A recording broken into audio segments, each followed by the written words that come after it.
Ora viva, boa noite, bem-vindo ao Jornal da Noite. As negociações entre o governo e os credores da dívida vão continuar em Washington durante os encontros da primavera do Fundo Monetário Internacional. A informação foi avançada à agência Lusa pelo representante dos credores. Depois dos encontros de terça e quarta-feira em Londres, o governo e os credores da dívida pública voltam a reunir dentro de um mês em Washington. No final do encontro de quarta-feira, com a comitiva liderada por Adriano Malian, ministro da Economia e Finanças, Thomas Laria, o porta-voz do Grupo Global de Detentores de Títulos de Dívida de Moçambique, disse à Lusa que, apesar de continuar a manter que as chamadas linhas mestras de reestruturação não servem para iniciar qualquer conversa que leve a uma resolução fazível, a declaração emitida nesta quarta-feira reflete um sentimento relativamente a uma reconsideração da abordagem de Moçambique. Por isso mesmo, garantiu Thomas Laria, os encontros com os conselheiros de Moçambique vão continuar e há uma reunião planeada com o ministro da Economia e Finanças nos encontros da primavera do FMI. O grupo espera que, com os ajustamentos apropriados, este passo inicial leve a negociações em boa fé para se alcançar uma solução equitativa e justa.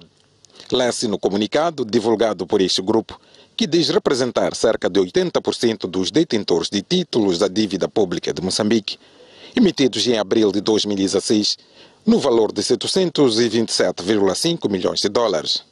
Questionado pela Lusa sobre se é possível um acordo com Moçambique sem haver um programa de apoio financeiro do FMI, Thomas Laria respondeu: sem comentários.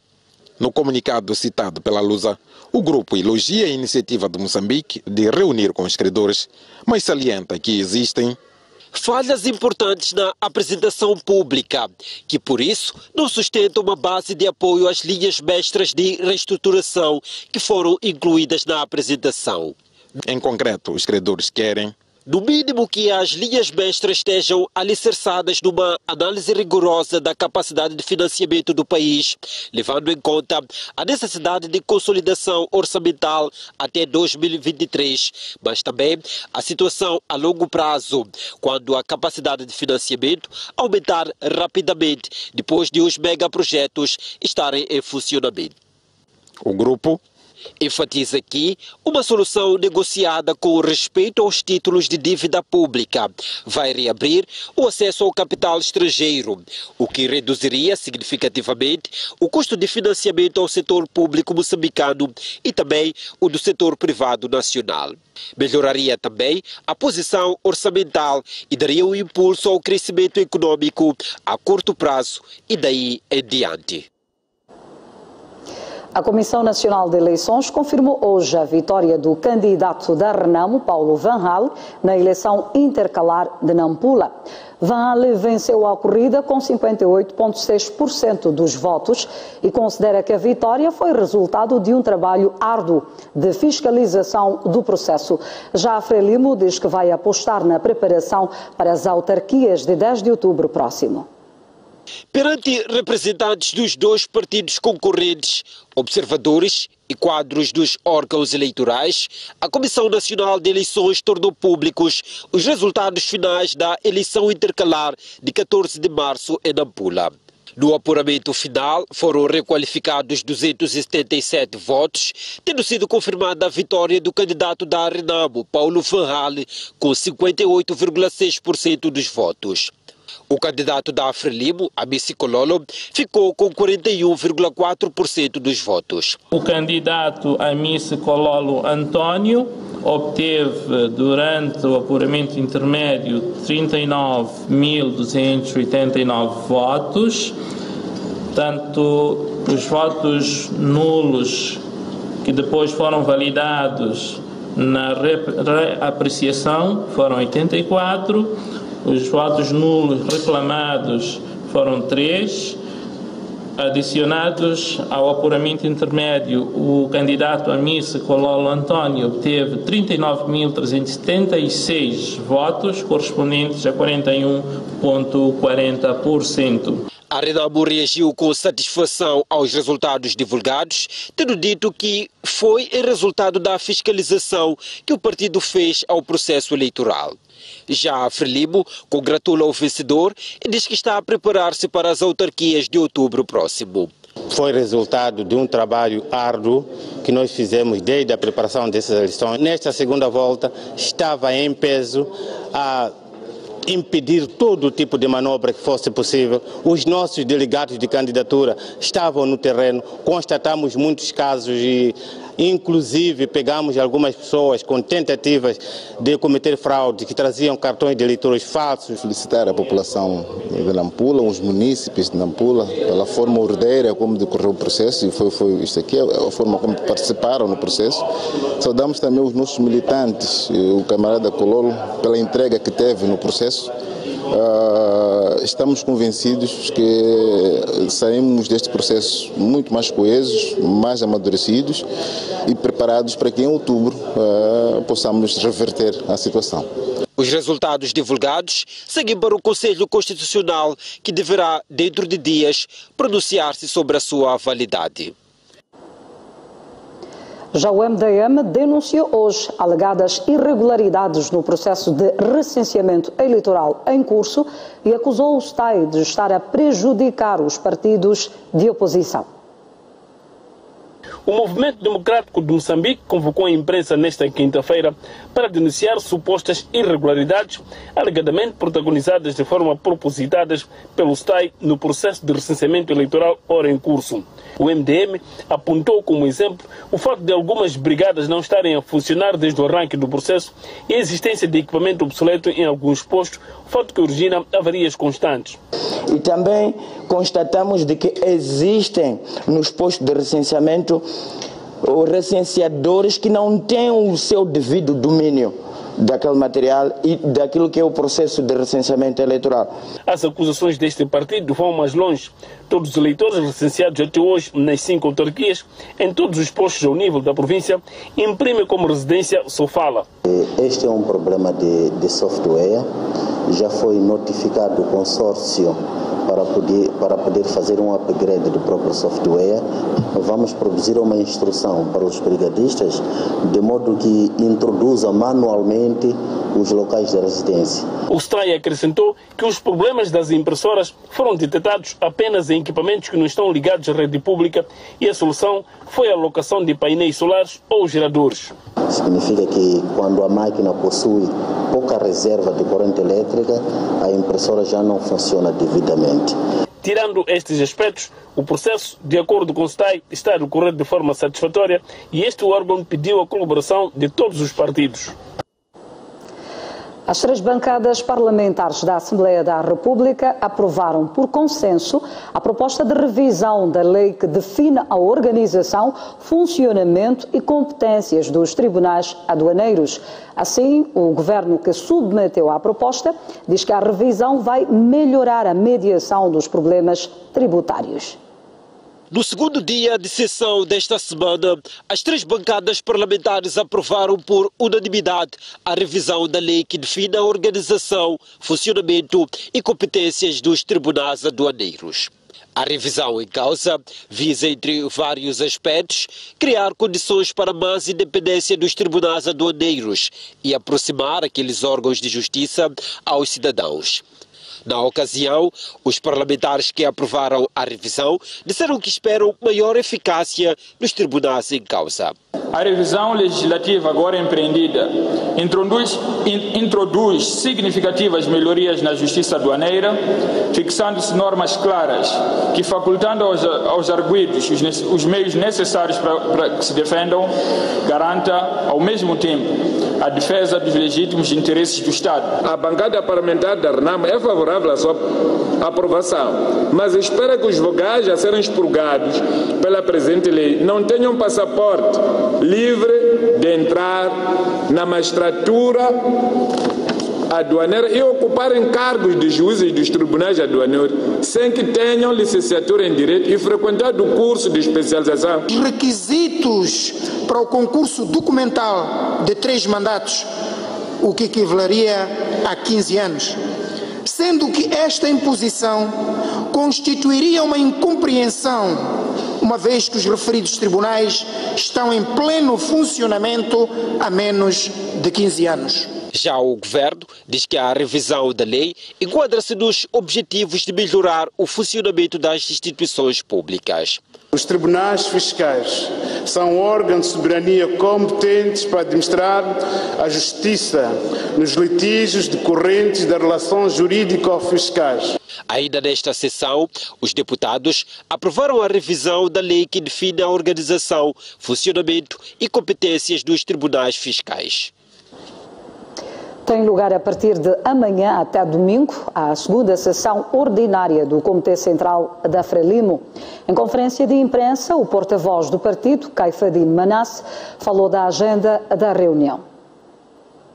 Esta sessão do Comitê Central terá como agenda principal vai-se discutir aquilo que é a visão da direção máxima do nosso partido, que é para saber, em conjunto com o Comitê Central, ver-se como é que estamos a dirigir o nosso partido, como estamos a dirigir o governo, porque será discutido aquilo que é o relatório do governo, vai apresentar ao Comitê Central do nosso partido, onde haverá contribuição dos membros do Comitê Central e a sua visão sobre o que é que de fato foi feito neste momento até hoje, olhando aquilo que é o manifesto que a Frelimo apresentou aos munícipes. Neste Comitê Central também irá ser debatido aquilo que foi. Vai-se dar uma informação sobre o processo das eleições intercalares de Nampula, onde o Comitê Central irá fazer uma avaliação sobre o que é que de fato aconteceu e como é que a Frelimo pode caminhar para os próximos pleitos eleitorais. Nesta sessão do Comitê Central também irá acontecer a eleição de secretários do Comitê Central, porque o 11º Congresso não foram preenchidas as vagas na totalidade dos secretários do Comitê Central. Estes são os pontos que serão debatidos na sessão do Comitê Central, que foi agendada para 23 a 25 de março de 2018. Dezenas de habitantes da aldeia Manilha, em Mocímboa da Praia, viveram momentos de pânico ontem e chegaram a abandonar suas casas depois de alegadamente terem visto homens armados a circular nas margens do rio Quinhevo. Várias famílias da aldeia Manilha abandonaram temporariamente as suas casas e fugiram para as matas depois de, alegadamente, terem avistado os homens armados que vêm protagonizando ataques na província de Cabo Delgado desde outubro último. Estão aí embaixo, aí em cima, aí, no nosso rio Quinhevo. Estão com arma e tudo? Sim. Estão a fazer o quê? Não estão a fazer nada, só estão a vir. Estão a vir aqui. Estão a vir na aldeia, sim. O administrador do distrito, Rodrigo Parruque, não aceitou gravar entrevista com a STV, mas confirmou ter recebido a informação do pânico vivido pelos habitantes de Manilha. A situação criou um ambiente de medo à população de Cabo Delgado e, devido ao clima de insegurança, o governador da província, Júlio Parruque, e a sua comitiva tiveram de viajar nos carros militares blindados para participar nas cerimônias do Dia Mundial de Florestas, que teve lugar no distrito de Mocímboa da Praia. Enquanto isso, municípios da cidade de Inhambane exigem a destruição do edifício do ex-Banco Popular de Desenvolvimento para reaproveitamento. Segundo os moradores, o local está a transformar-se numa floresta e abrigo de animais. Trata-se desta gigantesca obra arquitetônica de uma planta jamais vista na cidade de Inhambane, que dá uma vista deslumbrante para os transeuntes da via. Com uma localização estratégica entre os vértices das avenidas, serviria de cartão de visita para os hóspedes da capital política de Inhambane. Hoje, passam décadas que o edifício encontra-se no aparente estado de abandono e que está a constituir motivo de contestação para os munícipes que não sabem o certo de quem será a responsabilidade. É vergonhoso porque é uma infraestrutura que está no meio da cidade e não será aproveitada. O dinheiro que se gastou nesta casa devia ter sido gastar para fazer um hospital grande de raiz, pelo menos aqui na cidade de Inhambane, o que não aconteceu. A nossa equipa de reportagem procurou saber da titularidade do edifício junto da Direção Provincial das Finanças, no Departamento do Património, mas estes afirmaram que o mesmo teria sido entregue à Universidade Eduardo Mondlane há cerca de 7 anos. O edifício, a partir de 2011, está sobre a responsabilidade da Escola Superior de Hotelaria e Turismo. Prosseguindo com a busca de mais informações, mantivemos dedos de conversa com a direção da universidade, que nos garantiu o reaproveitamento da infraestrutura de forma faseada. Primeiro é requalificar o edifício sem alterar a sua estrutura. Segunda hipótese é requalificar o edifício alterando profundamente a sua estrutura. A terceira, de fato, é de uma alteração profunda, alargando até o edifício, ligando com outro edifício. Já tínhamos este projeto apresentado num primeiro draft pela Direção de Infraestrutura da Universidade e precisamos, de fato, dessas matérias todas para tomar uma decisão final, que não é a escola sozinha que vai tomar, é a Universidade do Armandães. Anualmente, a cidade de Nacala Porto debate-se com problemas de erosão que agravam-se no período chuvoso, com as novas construções a interromperem o curso normal das águas. Esta situação provoca ciclicamente perda de vidas e bens materiais. O assunto foi tema de reflexão esta quinta-feira em Nacala Porto, cidade que acolheu as comemorações centrais do Dia Mundial da Água, que decorreu sob o lema Ocupar o Solo, preservando os caminhos da água. A escolha da cidade de Nacala Porto deve-se à vulnerabilidade desta, à erosão cíclica na época chuvosa, como consequência das mudanças climáticas. Parte destes desastres deve-se à atuação humana desregrada. Isto porque construímos infraestruturas nos caminhos da água. Verónica Langa, secretária permanente provincial, presente na ocasião, apelou à população a colaborar no combate à erosão. Neste ano registramos milhares de casas destruídas, incluindo os danos avultados ao nível do sistema de abastecimento de água de Nacala Porto e Ilha de Moçambique. De apelar à população de Nacala Porto, agentes econômicos, profissionais do setor e a sociedade civil para colaborarem no combate à erosão costeira através da de construções resilientes em locais apropriados, evitando a destruição de áreas protegidas. A ocupação desordenada de solos, com o surgimento de novas construções, chegam a interromper o curso normal das águas das chuvas, que, dada a sua fúria, acabam invadindo as barreiras, provocando perdas humanas e materiais.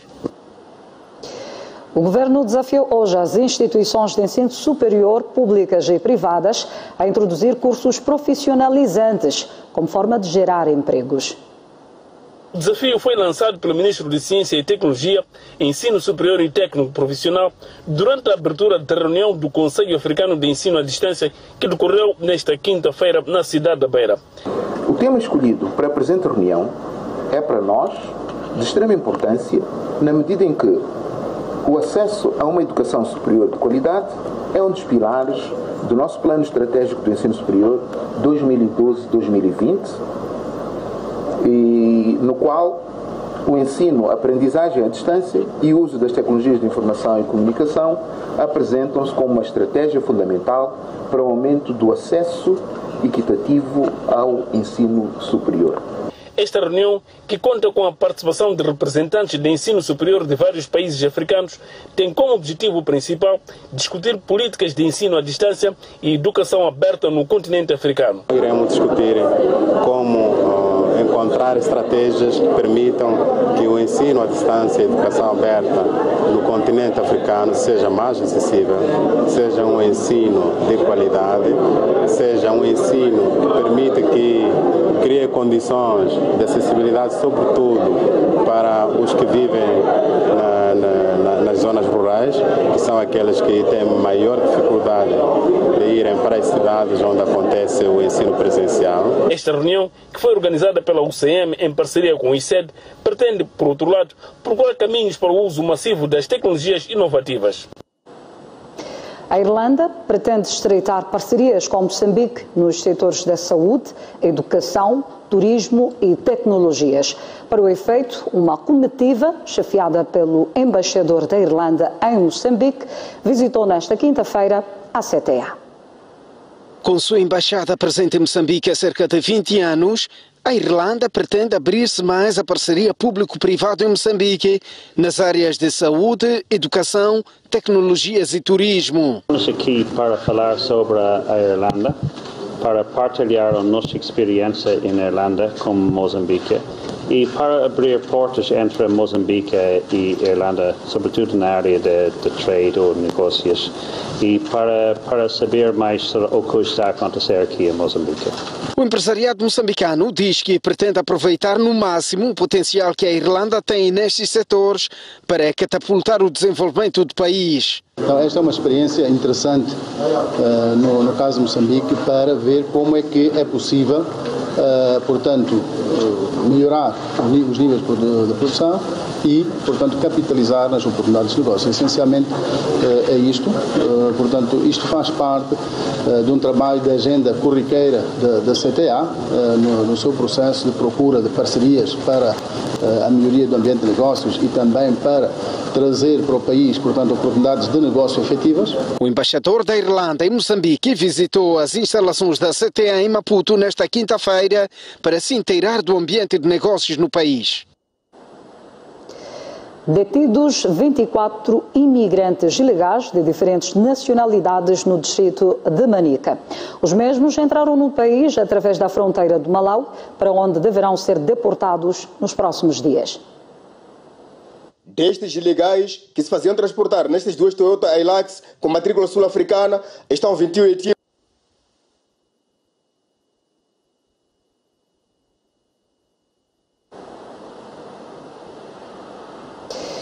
As nossas sinceras desculpas, estamos com problemas técnicos. Vamos fazer uma curta pausa. Nós voltaremos com mais informação dentro de instantes. Até já.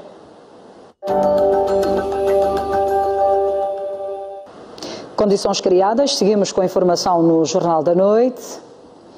Celebra-se hoje o Dia Mundial da Água. Quase 40% da população no mundo já enfrenta a escassez de água. A província de Maputo é disto exemplo. A única barragem que garante abastecimento a esta região do país registra um encaixe de água extremamente fraco. Aliás, segundo a empresa Arasul, o estoque existente até o momento poderá, neste caso, fornecer o precioso líquido até mais 12 meses. Provavelmente, nos próximos tempos, o mundo irá ver uma guerra de disputa pela água. É que este precioso líquido tende a escassear cada vez mais no planeta Terra. Cidades como a do Cabo, na vizinha África do Sul, já se ressente desta realidade. A capital moçambicana, Maputo, também é disto exemplo. A barragem dos pequenos Libombos, recentemente, tem vindo a registrar um encaixe de água extremamente fraco. Com as últimas chuvas que caíram, houve um encaixe de 19%, aliás, uma subida de 19% para 25% de encaixe de água. Nos próximos tempos, com o fim da época chuvosa, a palavra de ordem será o uso racional deste precioso líquido. Um cenário que perdura mais de 3 anos devido à fraca precipitação que se registra nesta região do país. Isto significa, primeiro, que nós temos uma maior segurança naquelas previsões que nós fazíamos. Lembra-se que quando nós emitimos as restrições para passar para 60%, nós dizíamos que, mantendo o cenário anterior dos 2,15, nós iríamos ter água disponível para o abastecimento de água até novembro deste ano. A chuva moderada forte que caiu nos últimos dias na cidade e província de Maputo e causou inundações urbanas em todos os bairros quase não contribuiu para o enchimento da albufeira dos pequenos Libombo, porque caiu a jusante da barragem e por isso é um imperativo a poupança de água. A água é um recurso que é finito e por ser finito nós temos que usá-la de forma bastante racional. O que eu podia recomendar neste momento aos cidadãos é que nós temos que continuar a poupar água. Vamos usar a água para o essencial. Aliás, a empresa de Administração Regional de Água assegura que a água existente naquela barragem permitirá o fornecimento de água durante mais 12 meses, daí que as restrições continuam. Neste momento, nós estamos com uma água que nos permite fazer uma gestão de aproximadamente pouco menos de 12 meses. E a estratégia tem que ser manter esta folga que nos vai permitir, portanto, manter o abastecimento de água para o consumo humano. As projeções para a próxima época chuvosa não são agradáveis. Segundo um relatório da Enso Evolution, mais uma vez a região da África Austral será afetada pelo fenômeno El Niño, caracterizada por seca severa. A chuva cai no nosso país, não tem muita influência para o rio Umbiluzi, porque a maior parte do rio está no território Suaze.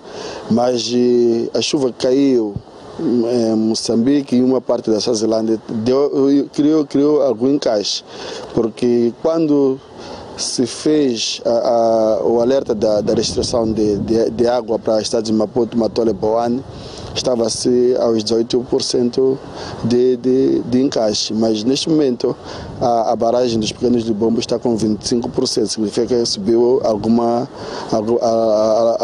nível, ou seja, aumentou aquilo que é o encaixe. Para este engenheiro químico é necessária a adoção de novas tecnologias no setor de águas e saneamento, principalmente a leitura automatizada de contadores e o controle do consumo de água. Um dos maiores desafios é que as empresas de abastecimento de água têm que ter informações sobre a demanda de água, os consumos por parte dos clientes, para poderem melhor gerir e planificar a conservação, para melhor poder aconselhar os clientes sobre as maneiras de como usar a água de forma sustentável, de forma que este precioso recurso esteja disponível. No projeto de sua construção, a barragem dos pequenos Libombos definiu o armazenamento de água durante 2 anos apenas, em caso de fraca precipitação, sendo que agora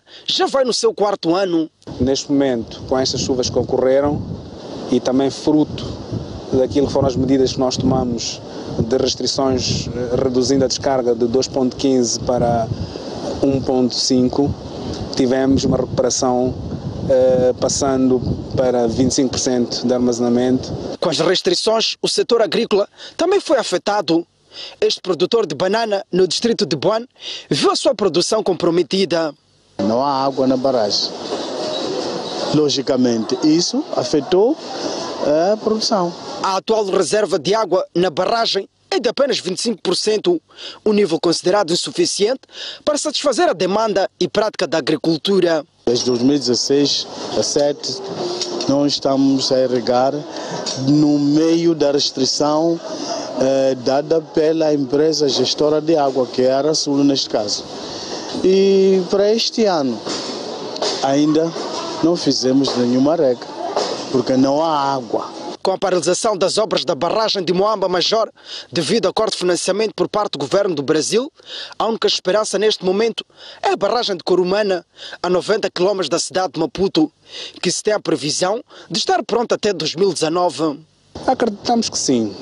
Lembrar só que a barragem de Corumana vai, uma vez concluída, portanto, a conduta e o sistema de tratamento de água, trazer para o sistema de abastecimento de água da cidade de Maputo, numa primeira fase, 60 mil metros cúbicos por dia, e isto vai contribuir sobremaneira para melhorar a situação do abastecimento de água. Diante da escassez de água, alguns distritos têm optado por alternativas para inverter o cenário, dentre elas a abertura de furos. O distrito de Boane é deste exemplo.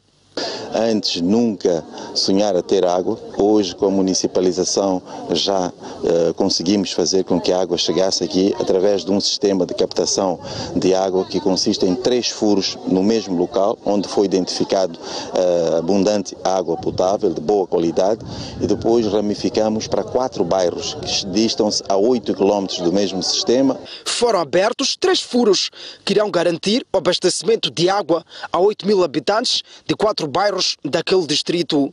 Estava muito a sofrer por causa da água, tirava água suja. Agradecemos ao município que já temos água, estávamos a sofrer muito por causa da água. Saímos durante 5 quilômetros para misturar a água. Não era água limpa, era água suja, mas agora já bebemos água limpa. Não, é só felicidade e agradecer o esforço do município. Segundo a Organização das Nações Unidas, caso as medidas apropriadas não sejam adotadas, o índice de população que enfrenta a escassez de água no mundo poderá aumentar para 66% até 2025. E os residentes da cidade de Maputo, que sofrem restrições no fornecimento do precioso líquido devido à redução dos níveis da água armazenada nos pequenos libombos, dizem que todos devem adotar medidas para poupar água, sob risco de a região de Grande Maputo não ter água num futuro próximo.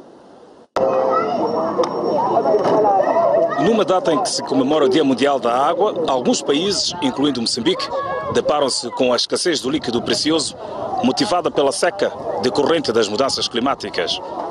Algumas barragens da zona sul do país, por exemplo, registraram nos últimos anos uma diminuição acentuada dos níveis de água devido à seca severa que afetou a região nos últimos 2 anos, facto que obrigou a uma distribuição por escala aos pequenos e grandes consumidores da cidade e província de Maputo. Por causa da erosão da terra, os tubos acabam saindo, os carros pisam. Sim. E essa água não vos dá falta? Dá falta, sim, no momento que os tubos estão rasgados, as águas saem, se espalham. Muitas das vezes a água não sobe. É o que tem tido acontecido, por mais que a água esteja a sair, algumas casas não têm tido acesso à água. Estas e outras razões obrigaram que os consumidores encorajassem uns aos outros a optarem pelo uso racional da água. Não usarem de qualquer maneira, usarem a água como deve ser, sim, pouparem. Estão a fazer um uso racional porque é controlado por alguém, não é? Então a cada bidão, a cada lata que se carta é controlado, não é? Então a gestão é super racional.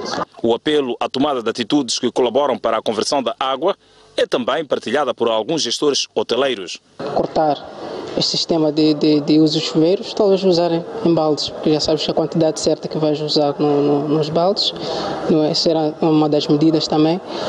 Lavagem também de carros, acredito eu que há pessoas que usam mangueiras para lavar carros em casa, com um balde de 10 litros é suficiente para lavar o carro.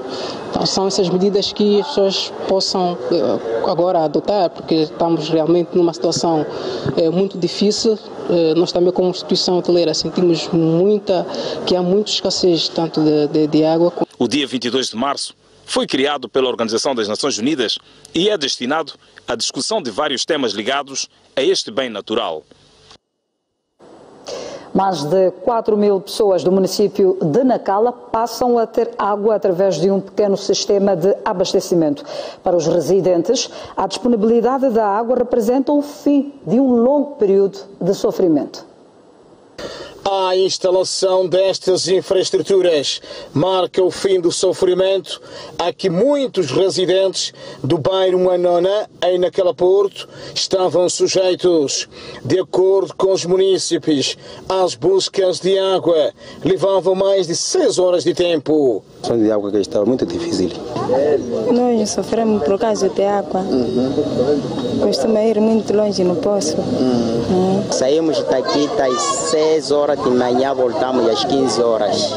Estamos a sofrer muito mal. O presidente do município refere que o desafio é levar a taxa de cobertura para 100%. Rui Chongção considera este desejo realizável com a ajuda de parceiros. O meu compromisso é pôr água em 100% em Nacala Porto, conforme eu prometi à minha população. Hoje estamos em 60%, faltam-nos 40% e estamos ao projeto vamos ter um financiamento de 47 milhões de dólares para completar em 100%. Moçambique, no âmbito daquilo que é o seu programa de responsabilidade social, abraçou aquilo que é um projeto do governo e da província de Nampula, em particular aqui do distrito de Nacala-Porto. Antes, o abastecimento de água era feito por caminhões. O novo sistema conta com 4 fontenários e tem uma capacidade de captação de 3,4 metros cúbicos por hora. Dispõe de um depósito elevado de 10 metros cúbicos. A direção da Food Lovers reagiu hoje à greve laboral que desde segunda-feira paralisou as atividades das suas lojas. Através de uma nota enviada à nossa redação, a empresa reconhece a dívida de 3 meses de salários aos trabalhadores, situação que deriva de dificuldades financeiras que a instituição está a enfrentar. Ainda assim, diz que, mediante as condições que possui, vai a partir de amanhã proceder ao pagamento de salários em atraso a 10 trabalhadores por semana, situação que vai acontecer todas as sextas-feiras. Vamos fazer uma curta pausa no Jornal da Noite, mas antes, já a previsão do estado de tempo. Começamos pela Zona Sul. Maputo poderá registrar uma temperatura máxima de 25 graus e uma mínima de 22. Xai-Xai poderá registrar uma temperatura máxima de 28 graus, uma mínima de 23. Inhambane poderá registrar uma temperatura máxima de 31 graus e uma mínima de 24. Já para a zona centro do país, Beira poderá registrar uma temperatura máxima de 30 graus e uma mínima de 24. Chimoio poderá registrar uma temperatura máxima de 28 graus e uma mínima de 19. Tete, 34 graus de máxima, 24 de mínima. Quilimane com 32 graus de máxima, 25 de mínima. Já para a zona norte do país, Nampula poderá registrar uma temperatura máxima de 32 graus, uma mínima de 23. Pemba com 32 graus de máxima, 24 de mínima. Lixinga poderá registrar uma temperatura máxima de 26 graus e uma mínima de 16. Aguarde por si logo após o intervalo. Até já. Seguimos com o desporto no jornal. A Seleção Nacional de Basquetebol Sénior Feminina estreia-se no dia 6 de abril diante da Austrália na edição 2018 dos Jogos da Commonwealth. Depois da notável prestação no Afrobasket 2017, prova na qual ocupou o 4º lugar, após perder com o Mali por 75-52 em jogo de atribuição do 3º lugar, a seleção nacional tem as suas baterias apontadas para os Jogos da Commonwealth. E a estreia será no dia 6 de abril, diante de uma das potências do basquetebol mundial, a Austrália. As australianas ocupam o 4º lugar no ranking da FIBA com 467 pontos. Em 2006, nos Jogos da Commonwealth, a seleção nacional perdeu com a Austrália por 104-26. 2 dias depois, ou seja, a 8 de abril, Moçambique mede forças com a Inglaterra, que se encontra na 21ª posição da tabela da FIBA com 59 pontos, de acordo com a atualização feita em março corrente. Já 9 de abril, a 4ª classificada do Afrobasket 2017 no Mali defronta o Canadá, ora na 5ª posição no ranking da FIBA. São adversários de nível mundial, mas o Moçambique também já provou que é de nível mundial. Em 2014 estivemos no Campeonato do Mundo e tivemos a oportunidade até de estar no mesmo grupo que o Canadá. Jogamos com o Canadá de igual para igual, perdemos porque alguém tinha que perder, tinha que ganhar um. De maneiras que nós encaramos adversários com naturalidade. É claro que a Inglaterra dos três parece ser o menos cotado, mas se está lá nesta competição é porque também tem qualidade. Portanto, vamos preparados para enfrentar as 3 seleções nacionais nesta primeira fase. O combinado nacional será orientado nesta competição por Diolinda Angolela, que foi adjunta de Nazir Salé no Afrobasket 2017, e Lionel Manique, treinador do Ferroviário das Motas. O treinador da União Desportiva de Songo, Chiquinho Conde, diz que não tem muitos dados sobre a equipa do Al-Hilal Al-Ubaid do Sudão, adversário do play-off na Taça CAF, mas afirma que a sua equipa fará de tudo para ir longe naquela competição. Foi realizada esta quarta-feira no Cairo, capital do Egito, o sorteio do play-off de acesso à fase de grupos da CAF. A União Desportiva do Songo, campeã nacional, vai defrontar o Al-Hilal Al-Ubaid do Sudão. O treinador dos hidroelétricos, Chiquinho Conde, reagiu esta quinta-feira ao sorteio, tendo dito que não tem uma informação sobre a equipa. Conde, em contacto telefónico para a STV, disse que gostaria que a primeira mão do play-off fosse fora de portas. A primeira jornada fosse fora, para podermos jogar a segunda mão na beira. Mas o sorteio assim o quis e temos que fazer de tudo para conseguir ganhar a partida.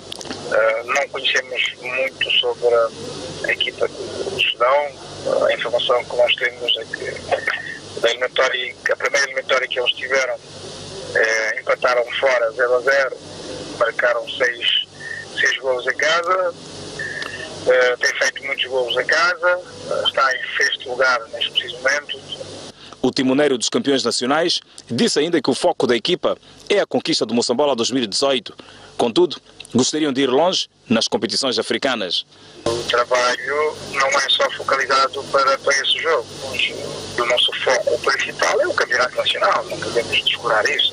Pois embora queiramos, como é óbvio, ir mais longe nas afrobases. A primeira mão do play-off da Taça CAF terá lugar entre 6 a 8 de abril, enquanto a segunda mão será jogada entre os dias 17 e 18 de abril. A União Desportiva de Songo joga em casa para depois viajar para o Sudão. Aleixo Fumo é o novo treinador da UP de Manica.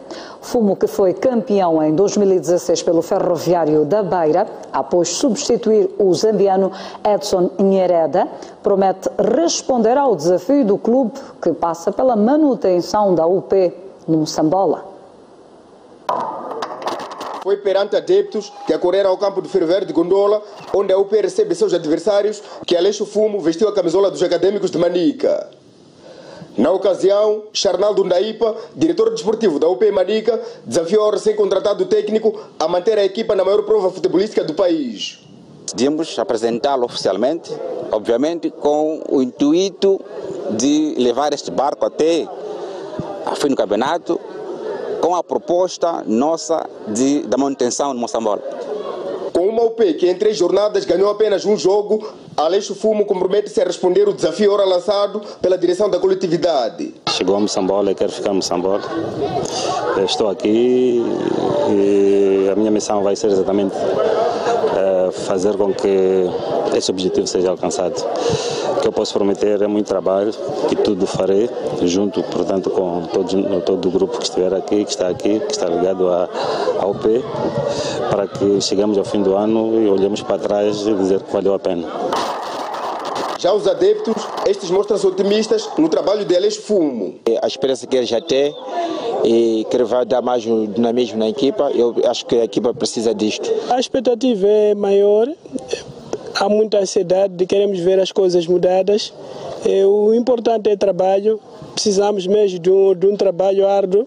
Aleixo Fumo substitui Vitor Matine, que foi chamado a ocupar o cargo de treinador da seleção sub-20, os Mambinhas, e adjunto de selecionador nacional, Abel Xavier.